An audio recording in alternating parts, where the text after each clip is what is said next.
बतिया साच बा तरसावो ना तू हमके उमिरिया काच बा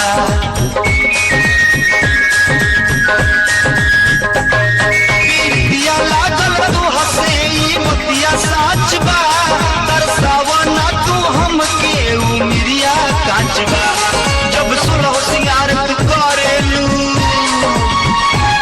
जब सुलह सिंगार करेलू मर करी ऐसन जरेलू उड़ जाई फ्यूज तुहार गुड़िया बेचना नगद चाहे उधार गुड़िया बेचना कहरे बाजार गुड़िया बेचना